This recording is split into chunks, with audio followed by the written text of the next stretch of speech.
Reaction वाले मोहिनी के channel में आप सभी का स्वागत है। सो गाइस कैसे हैं आप लोग, उम्मीद करेंगे सब बहुत अच्छे होंगे।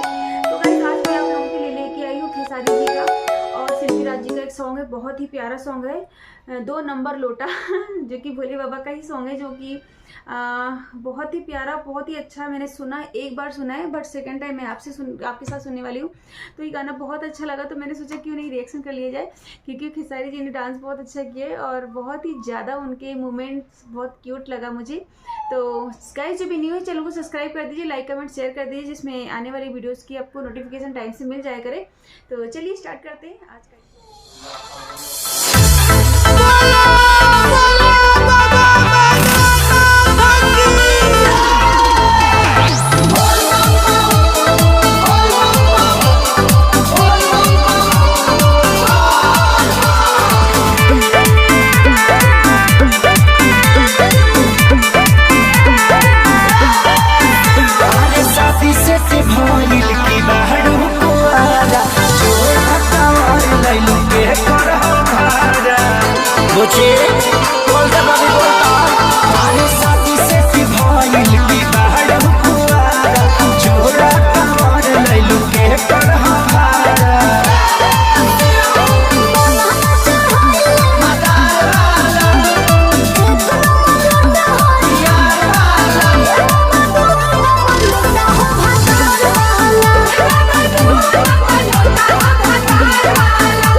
संकल्प पर बुका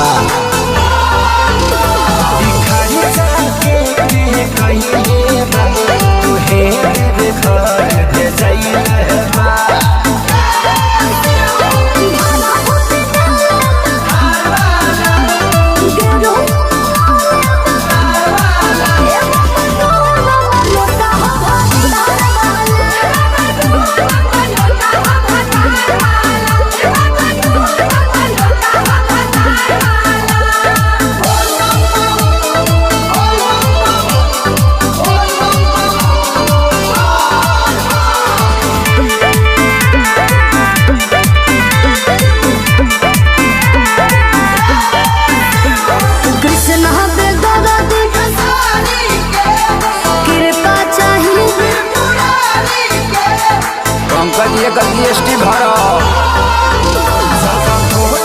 दर्शन पानी लगे दुनू भर बुची बचा ले। अच्छा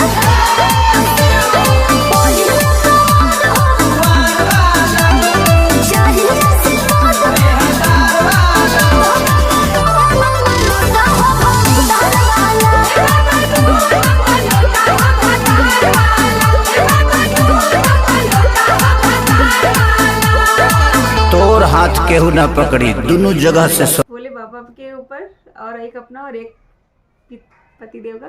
सो गाइस कैसे लाग तो का यह गाना हमका बतावा, हमारी रिएक्शन कैसे लाग, हमका अच्छा लगा था। और हम गाना सुने के बाद में हमारा मन कर रहा था कि हम थोड़ा भोजपुरी तो बोले ले। तो बतावा जितने जना देखा था सब जने हमका बतावा बहुत निक लगा हमका यह गाना, तो का कैसे लाग।